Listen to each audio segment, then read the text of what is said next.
Welcome to the Echo Sportscast. I'm Paul McLean. And I'm Dave Dale. Today we have a special guest in my mind, a friend of mine, John Whittet. We coach together. You're like a legend from Scollard coaching, and welcome to the studio.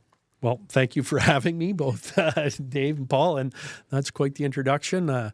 But I appreciate that. But yeah, it was certainly nice. We enjoyed a good amount of time coaching baseball together, and nothing but good memories and lots of respect for you. And Paulie over here, he was the very first basketball team I ever coached. Yep. Paul was on my team. He was a power forward for my basketball team at St. Mary's in Collingwood. So it's nice to be with both of you guys. Actually, your name came up the other day on Friday. I was at the Scollard Trojans football game. Yes. And my number one and only son was standing behind me. And you're not going to like this. I know exactly what's going to happen. And so we're watching Scollard pummel West Ferris, and Dylan goes, didn't we just kick the hell out of these guys with a record-breaking 60-0? When was that? That was Joe's last year. My son was a quarterback, and I still remember that day.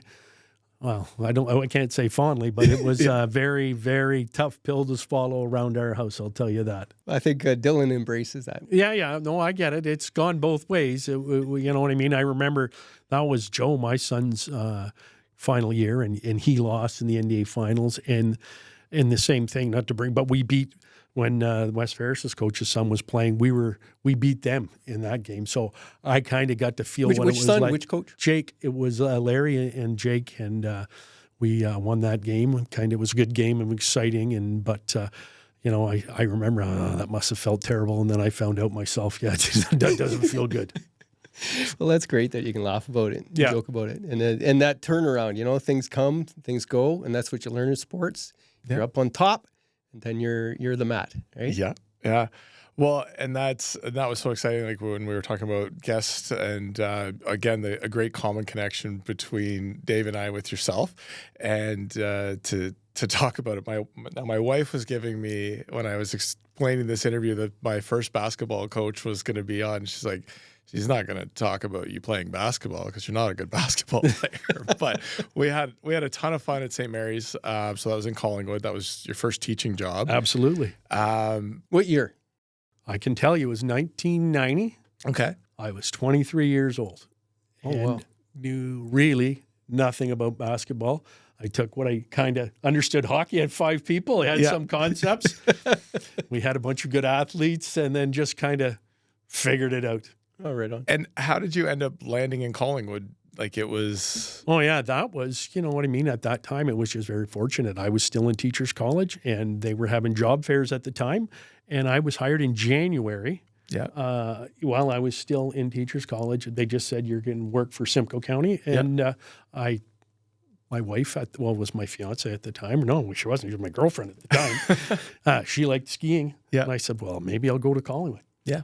How long were you there? I was there 9 years, from 90 to 99, until my return to North Bay, in which, fortuitous, my former football coach, Mike Doyle, he said, we're going to have an opening, a few openings here, and we'd like to bring back some people.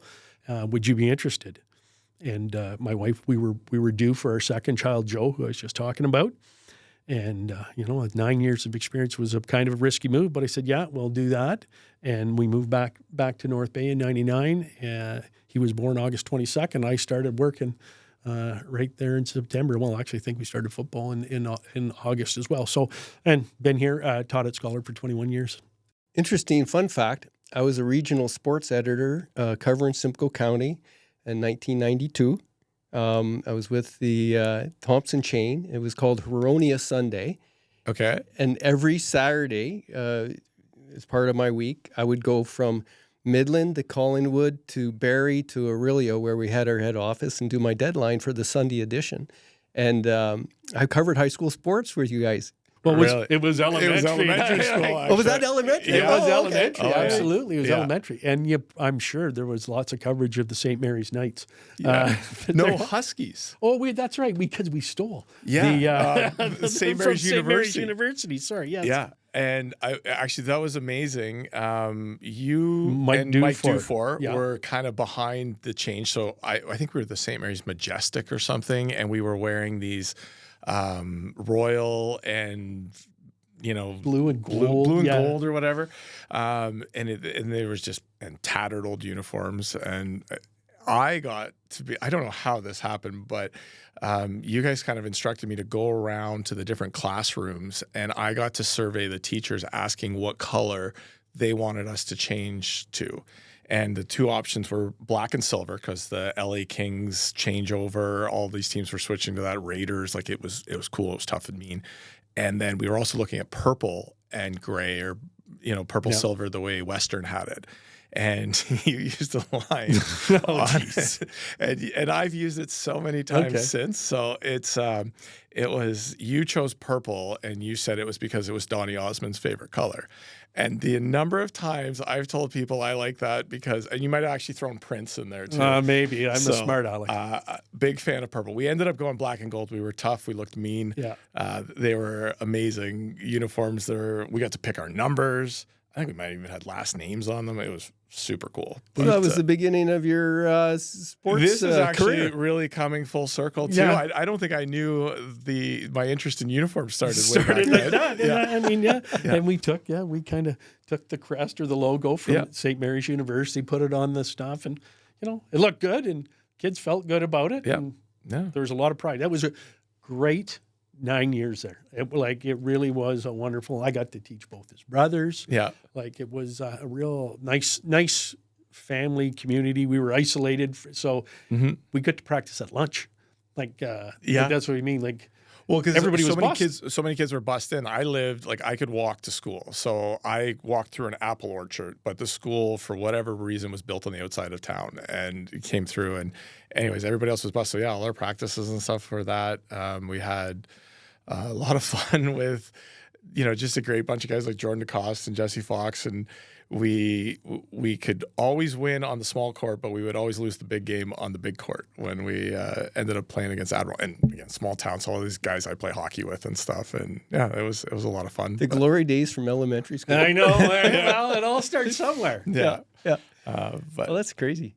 All I remember from there is the winter storms and the blackout, whiteout, trying to get from Collingwood through Stayner to Barrie. Yeah. And that was Terrible. Terrible. Yeah. I was lucky I didn't die. I was driving a little Dodge Colt. They had closed the highways. There were no trees, so like the bursts of snow that would come across. You didn't know where sometimes you the were. snowbanks. You didn't know. You Well, just I kinda had to stay rescue my wife twice, so yeah, she didn't like it. But that was the first time I ever, as a student or a teacher, had a snow day, because like they shut the highway down when you couldn't get to the school. Yeah. So, but in North Bay at the time when we were growing up, there was no such thing. Like you were at school every day. It didn't matter if it was cold, snowing, or whatever. There's no you were color there. in it.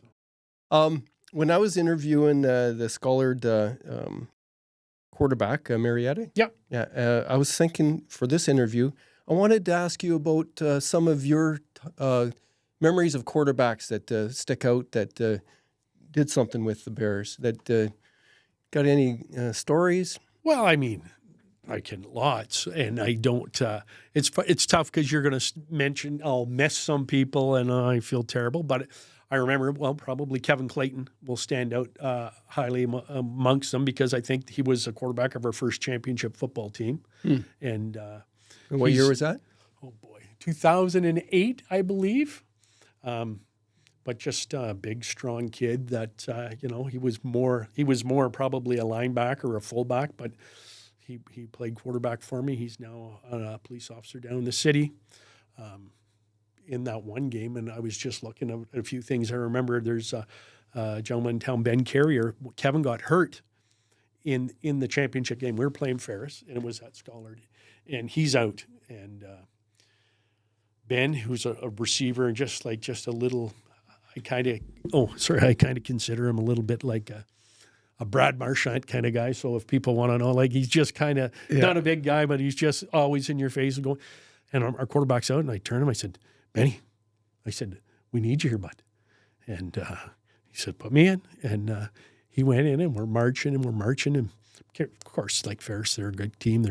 we got this little kid in there. He hasn't played quarterback all year. They're just jamming the box. I said, I'm going to have to throw a pass. And my one of my coaches there, Andrew Dunn, who's like, he looks at me and goes, you're insane. I said, well, what? You mean, like, you know? And of course, if he throws a pass, completes it, goes, we get a touchdown, and everybody goes wild. And that, to me, like, that was kind of one of the things that, a highlight anyways, just doing something and having a kid, put him in a position that maybe he wouldn't be so comfortable in, but he had confidence and he was able to do it. The genius of coaching. Oh, that's just, sometimes you get it right, sometimes you get it wrong. I was fortunate enough to get it right that time. I had Jonathan Kapitanchuk was a quarterback for our team and did a wonderful job. He was a neighbor of mine. Eric Rayner, he quarterbacked, and like he kind of came out of nowhere and became our quarterback. We won a championship. Of course, having my son play for me and being a quarterback, and Joe, same deal, right? He was just a real good athlete and probably wasn't a quarterback per se. He could have been a lot of other things, but he just did what he did. Great at scrambling. Oh, absolutely. Like he was more probably a running back or a slot back or someone like that. That would be, but yeah, he was a good leader and he got the job done for us. So speaking of Joe, we're waiting on the call for his first child coming in. Yes, my wife and I are pretty anxious. Our first grandchild is going to be happening very soon, like maybe today, tomorrow. So we're just waiting for a call. And Joe's doing well as a real estate guy? Oh, yeah. Well, there, if he gets a little PR here, yeah. Yeah. Joe's working for Century 21. Right on. And he's doing quite well. So if you need any of your real estate needs met, don't be afraid to get a hold of Joe. He's got an expanding family on the way that he needs to work on. Exactly. Thanks. And he's busy coaching as well, too. Absolutely, yeah. So ran into him at the rink the other night, and I know he's playing Thursday hockey with the guys, too, that you one time played Thursday hockey with as well. So. Yeah, I think that's quite nice. I was telling people that the THL is a Thursday night hockey league that Mike Stockfish started. Yep. And now we got some of our sons, I think Ben Garrigan and Joe, are now regulars in a league that Dan and I and we all kind of were a part of in the beginning. It's pretty cool. Yeah. And that was I don't remember the exact circumstances of remembering when I moved up here that you were here or how that came across, but I still almost remember, I think you were in the store one time and my parents were up visiting and like my mom recognized your voice or something from all the stuff that she used to do on the parent-teacher committee. Absolutely. But talk to me about what that was like coming back. You mentioned Mike Doyle and like what kind of pressure was on to take over a football program at Scollard that holds that so high? How did you, and getting into coaching and what that meant as a teacher then maybe versus now? Well, yeah, it's hard to say. Coming back home I loved Collingwood, so I'm not going to, but I needed to change and I wanted to coach at a bit higher level, right? My wife, like I said, we were pregnant. Her family was here, so we're North Bay people. So she was pressuring me. She wanted to come home as well. And it was just kind of a nice transition to get back. And I've always loved coaching. One of my real good friends, Rob Frechette, was here on staff. He was a football coach, and then with Mike, and then Bill Hartley was head coach. So I just kind of assimilated in. They brought me in, and I wasn't the head coach. It was a few years of learning the ropes. But I quickly got involved, right? I coached football, and I coached track and field, which I became the head track and field coach, and then got involved in baseball, got involved in curling of all things too, just out of necessity, not as out of any knowledge. But anyways, just a lot of things, and it was lots of fun. And eventually it became, I took over the program. And I'm sure there's other schools, but our school is very tradition filled. So it was quite an honor in order to kind of follow in some of the footsteps of some of the people that had gone ahead, because they were legends to us as students, right? And so just in order to take it, it was a very exciting, humbling feeling. And it's one of those things where you got to work because there's lots of people looking at you and expecting some results, right? And so there was as much pressure as you want to put on yourself, right? You don't want to be the main topic of the Twigs Coffee group. Anyways, no, and I'm sure it was a few times. There was a few silly decisions I made, but that's it. But yeah, of course, right? And that's the thing. And we're very fortunate now. Like Andrew Dunn took over, and now Kyle Quinlan's there, so they have they've got some pretty top level coaching going on there, which is nice. You didn't come home to a for sale sign on your front lawn talking real estate of somebody thinking you should move because they didn't like your coaching decisions? All good. No. I was always impressed moving up here, like the first time I went to watch an NDA football game. The crowd size was so impressive to me. Growing up in Collingwood, Barrie was kind of the hub where we would join to play. So I'm sure that existed in Barrie, that type of competitive nature. I'll tell you it did. Yeah. Yes. Okay. But to see that firsthand here, again, tying this all back into NDA stuff, like it was so exciting to go or to the Gardens and watch hockey, like, and just to see the crowd and the support. And, things that I found even silly, but they also match, like Scollard and Ferris wouldn't share a bus to go down to a hockey tournament because we're not going on a bus with Ferris people, or we're not going on a bus with Scollard. And now my daughter, Rory, is at Scollard. So, it's kind of get to see all of it and understand it.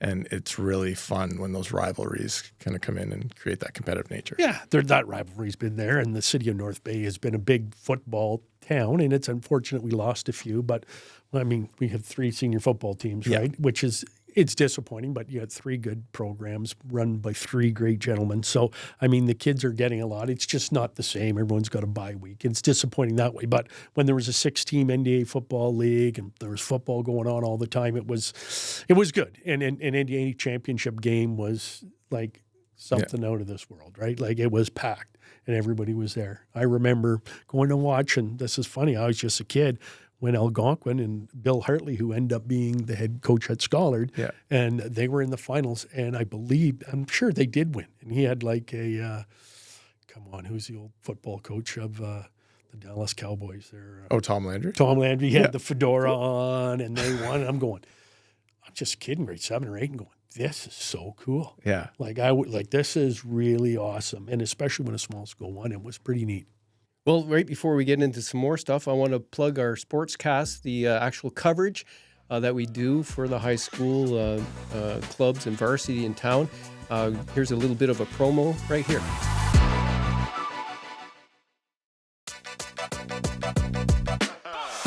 The Echo Sportscast is your home for varsity, club, and recreational sports in North Bay and can be found every Friday at northbayecho.ca.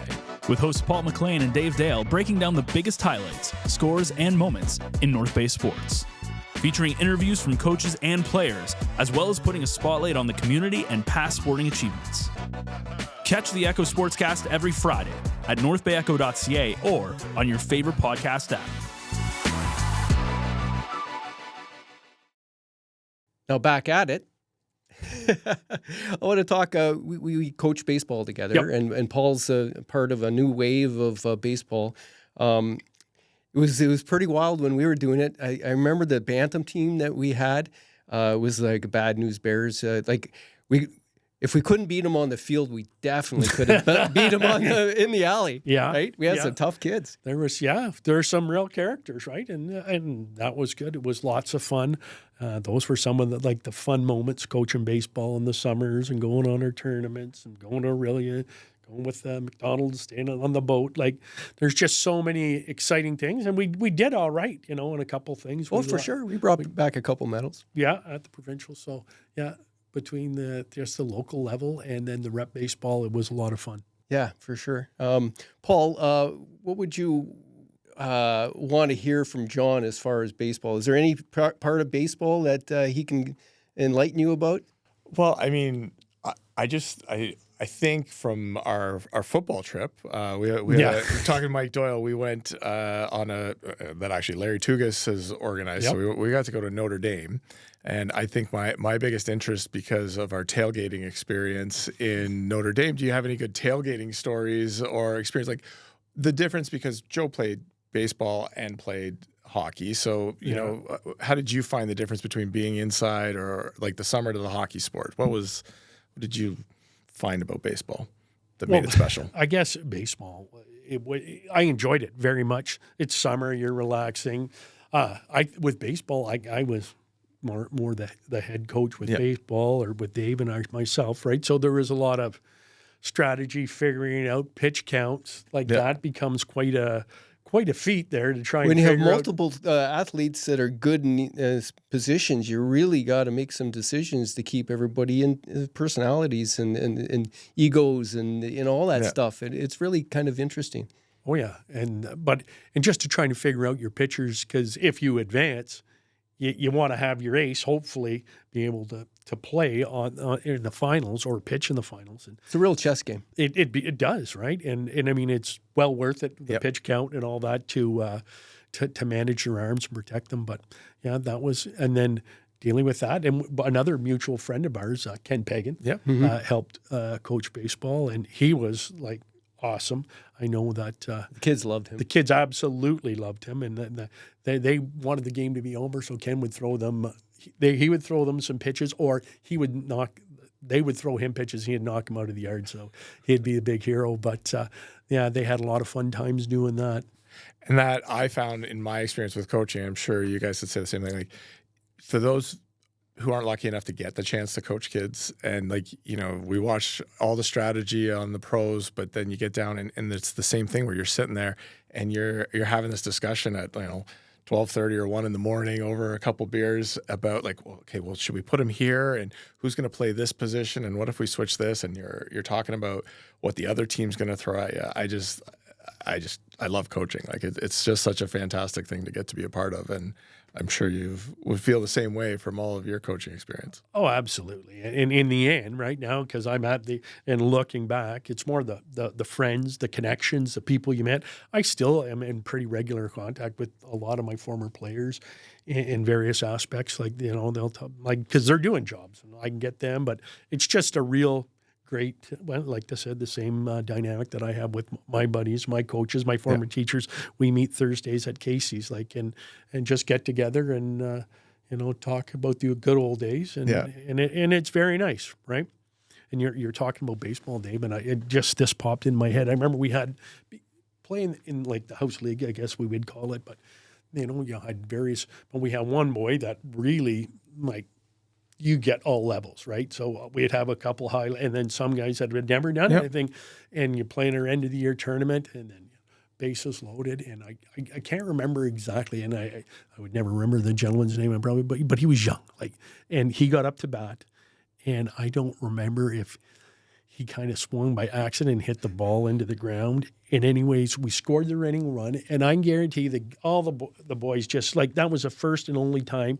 But I'm sure he remembers this moment because he drove in the winning run, and he was swarmed by the guys, and they were so excited. And I'm sure that made his day, or made his his sporting career, right? So it's little things like that. You just go, that was good, right? That's why we do this stuff.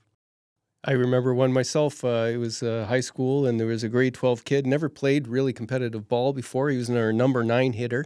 At a key moment in the game, he hits a double, right? And it ended up earning him the Rookie of the Year award.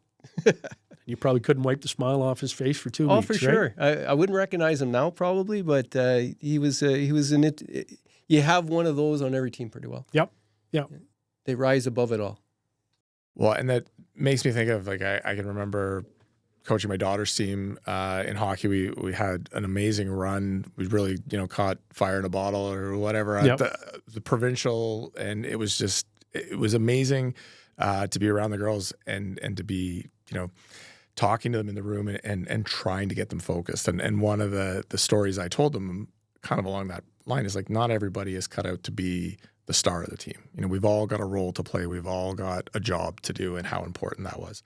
And the story I kind of used as an example was I was only asked to coach that year because the coach who should have been there, the coach who had coached those kids for a few years, had kind of fallen into disfavor, I guess, with the association. So I got a call at the last minute if I would do it. I broke a bunch of rules I had for myself, which was I was never going to coach my own kid. I was never going to cut customers. I don't want, and my kids got all of these pressures that you feel of being a parent coach. And I took the job though because I wanted it and I was excited for the chance to do it. And, that coach, I ultimately ended up having to ask him to help me, because the 2 assistants I had were Steve Schabbard and Dave Wilson, amazing guys, but they were police officers, and their schedule made it hard. So it's Chris Olson is who it was, and I had to go to Chris we were an hour away from a game at a tournament. It's like, Chris, I didn't address whatever happened with the association. I feel really, bad. I don't know all the ins and outs of it, but I really could use your help. Would you be willing to help me out? And I mean, I didn't even finish it. And he said yes. And he jumped in, and there he was, and immediately never put me in any sort of position to feel like I didn't deserve to be where I was, even though I kept, what do I do here? What do I do here? And just quietly, we actually had a thing all the time. We were always talking behind our hands, like the NFL coaches, and just throughout that year. And so that was my story to the girls. Like, I probably shouldn't even be your coach, but here we are. We made it. We figured it out. And it's from everybody doing that little piece that you need to contribute. So yeah, when you can have that happen, I think that's an amazing part of coaching. And goes back. I still remember my basketball coaching days and putting up with me getting fouled out of every game or whatever else I did or didn't do. But there you go. Slow the other guys down. Yeah. Any words of wisdom for people that are considering coaching or are coaching already that, trials that you learned the hard way? Well, I think that's the only way you're going to learn things, right? I had this conversation with my son just the other day. You can learn the easy way or you can learn the hard way. Easy way you kind of is lucky. You learn more from your mistakes than you do probably from your successes. And it's just, and as we get going, I guess the only thing I see now is it's not so much if the kid's got the talent, they're going to just provide an opportunity, let them have fun, make sure it's a good experience. You don't have to make it provide the best that you can. I'm not saying that, but yeah, there's just a lot. I see the parents and the pressure and that some of the kids are under right now and what they're doing. And it's a lot. And I think that you don't have to travel way far away. If you got the goods, you got the goods. And people will have told people that, and they will. But I know, I understand what people are thinking, but it's all talent driven, right? Mm-hmm. It's a God-given ability that some people have. And there's a lot of people working hard at it. I was at the Scollard game the other day, and there was a parent standing behind the Scollard team, and he was going kind of ballistic every time his kid didn't do exactly what he think he should have done. And some of them were athletic plays where it wasn't a decision; it was just a circumstance. And I was looking at him, and I was thinking, I remember a few of those, right? Yeah. And myself and others, right? Just way too involved. Parents just, and then I heard him apologizing for his kids played to one of the coaches. And I'm like, oh man, I'd love to sit down and talk to you because you need to get out of your kid's life a little bit. Yeah, and that's fortunately, right? That you think you're doing. Yeah, and I did the same thing myself, right? But I kind of learned later on, and I'd said, here, Andrew, Mr. Dunn, you deal with Joseph, okay? Because I don't think I should because I get too involved in that. Yeah. And so I think it'd be better. And he agreed. And I think so did Joe. Like, you know what I mean? It's sometimes too much pressure. Yeah, I think they do it right. They have these sort of tutorial workshops for parents of athletes now to tell them, okay, here's an example of what not to do. Yeah. And this is what happens when you do that, right? And you're going to be feeling a lot better about it if you do this, right? Yeah. It's pretty crazy to think how far it's come. Like I imagine high school sports towards the end of your coaching tenure you started to see more parent involvement, whereas at that time, like you were the coach and there was, you're not going to be questioned. But I think as parents got more involved, I see it certainly at the hockey level where I remember being dropped off at practice, and now it's pretty uncommon to. Almost every parent is going to be there. And I'm imagining that's kind of creeping into some other sports too. It is. It definitely is. It wasn't so bad, and that was a good thing about coaching football of all sports. A lot of people don't understand the game very well, which is kind of advantageous to you. And I probably wasn't the most approachable to parents. You know what I mean? That's a good way to put it. And it was just like, here, you go to the field. They don't come to your practices, right? And so I could honestly, I dealt with one parent in 21 years of coaching football, and it was at halftime, and she walked across, and she wanted to say something about her son not playing. Anyways, but and I don't even know if I think some of the other coaches kind of diverted that, but that was it. Yeah. But we as parents, of course, you want what's best for your child, right? And coaches do make mistakes, and you know what I mean, and they figure things out. But just let the kids have fun. Like that's and that's what coaches have to realize that too. It's not just parents, right? They gotta have fun. But and stay back. Don't get too involved. That 24-hour thing, which I'm sure you have involved in with hockey and coaching, is if you have a complaint, you have to wait 24 hours before you let things kind of cool off and give a little bit of perspective. And you do look at it from both sides of the parent. This is great. They have the best intentions. They want the best for their kids. But then the coach is trying to manage that. And anytime there's a coach parent, that always, I feel like those kids actually, as much as some people might think they get favored, I think they actually take a lot of heat. I know sometimes it's easier in my past. I've looked down the bench at my kids and, said something to them that really was meant for somebody else, but you weren't comfortable saying it. So you could take it out on your own kid. And I think there's a lot of coaches who have coached their kids that have probably experienced that too. Oh, yeah. And I think that's, and it's because, and I mean, that's been going on since the end of time, right? Either there's either the kid really gets favored or the kid is like the scapegoat. So there's usually not very much in between in that regards. I was just thinking of a few times I did that. I did that. I've gone up to my daughters or my son and said like I'm sorry. After like I was too hard on you, but it's because I couldn't say what I really wanted to say or what was. And again, the coaches, we're all humans. Like we're not. And it's a side gig for everybody too. Absolutely. We're trying to look like we're good coaches. Oh, we're just having fun, right? Yeah. I enjoyed coaching with you because we had a dynamic that was pretty cool. Because you were the head coach, and I was kind of like half bench boss, sort of setting things up, but also disciplinarian. And my line was, "You better listen to me, or you're gonna have to talk to John." And John would be standing over there looking at him, just glaring. And usually that worked well. Yeah. Right? And I remember in the football games, if your team wasn't doing really well, and at halftime, you could actually photograph the steam comes out of his ears. And he didn't have to say nothing. He just stood back and let the others, and he was there. He was there in case anybody didn't get the message.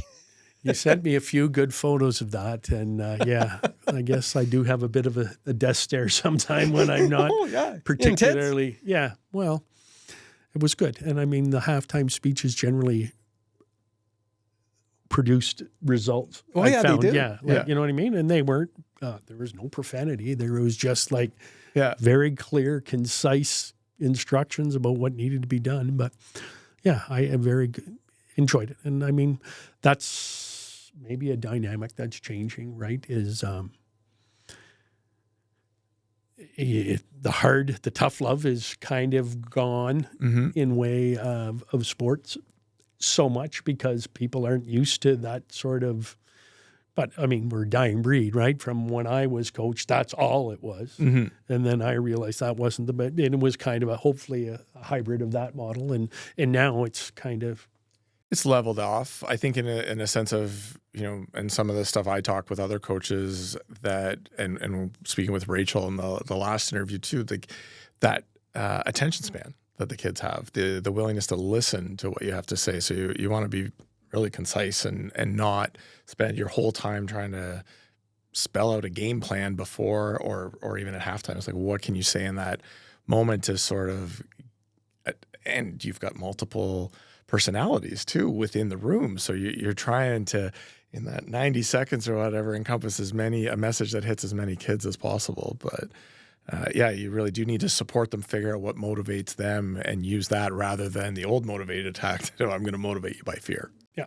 You have to know, you have to make a connection with every single player and somehow, some way, right? And that was kind of, I guess, something that I talked to every kid. At every practice while we're doing, I'd come and I'd talk to every single kid every day. You got to make that sort of kick because they know that you care and want to play for you. So I think that's really important. If any advice to give to any coaches, make sure you make some sort of connection with the kid on some sort of level. Football seems to be a sport where it really is a team, and it's a big team, and everybody enjoys that sort of dynamic of being part of something bigger than themselves. Whereas some of the other sports, even in baseball, you can get away a little bit more individual, right? And hockey as well, like that's part of it. And you can do it in football, but for some reason, football really does bring a lot of people together on the same page. Yeah. And it's probably, because you're getting all kinds of different people, right? Like your linemen are different than your quarterback and your receiver and your defensive guys. And so you got this big mesh of that have to work together. And for some, when you have a good team, like they are bonded and they're very tight knit and it's really fun to be around. We're going to wrap it up. But I want to ask you an open-ended question, I guess. Any regrets or anything you're really grateful for as far as sports go and your coaching and whatnot? Oh, well, I can't think of any major regrets. I'm sure there's people out there thinking maybe that there are some. But if I had the things that are memorable, and we were just talking about it, it's just probably the friendships that you made. Like the winning and the losing was all nice, but you know what? I had to ask a few people the dates and all that because that really wasn't too relevant. It was more like the connections and the people like yourself and like you. And like those are the things that carry forward. And maybe you can ask my wife. I wasn't around a lot for a while, but if that would be a regret, I guess, is that you miss a little bit of time. But in the end, you just make it work, and you got to do everything. And I didn't mention my daughter Madison, who was very involved too. Yeah, so Maddie, like she did her thing. She was an individual sport kind of girl, and she was into swimming, and then she really got into golf, and then she excelled at that, and she continues to. So she had a scholarship, didn't she? Yeah, she went to Lake State to play golf, and now she ran a marathon. She's doing all kinds of things, health and sport related. Good for her. Working for John Pratt at Pratt Sport. I might as well throw another plug, right? Sure. At Pratt Pro Fitness. So she's doing that. She runs a nutrition business as well. So yeah, things are going well, and she's helping with the minor midget hockey team. She's doing their fitness strength and conditioning stuff. Yeah. So good for her. Yeah. And Joe's an assistant coach with Jeff Mancini. And Richard Rochefort on the U16 team. Yeah. So. Well, that's the part I like. You meet people as they're developing, as athletes, as people, and then you hear about how they get their lives together or not. But they get their lives together, and then all of a sudden they're there again as adults, and they're doing their thing, contributing to the community like you tried to. Well, and like I said, it's just a crazy memory, like of all of everything that went on in that trip when we went to Notre Dame. But like, I'm at the point after the game, I don't know if you remember this, we are sharing a beer, or you and I are basically trying to find beers from some family from Connecticut or something there that were there to watch their son, or their son went to Notre Dame, and they're just tossing beers out of a cooler, and there we are. And I'm just thinking, this is such a surreal moment. I'm sitting here having a beer with like my first basketball coach who's having a beer with his football coach, and like just that full circleness of it. And again, that's why I can't say enough about the fact that I get to live every day is a day in sports for me. Like, it's just amazing, and the memories just keep piling up. Yep. Last thing before we close up there, who's winning the World Series? Yankees. I know the Guardians aren't not going to come back, but they got two Canadians, so I'm just a homer, right? So I'm not a Yankee fan, so anybody up but Dodgers. All right, let's go. Okay. Mark it down. I'll be happy with the Dodgers. Right on. Well, that is another Echo podcast. No, Sportscast. Let me try to get it right. Yeah. Another Echo Sportscast podcast. Thank you very much, John Whittet. Thank you very much for having me. It was really good reminiscing, and good to see both of you guys again. Yeah. Thanks so much.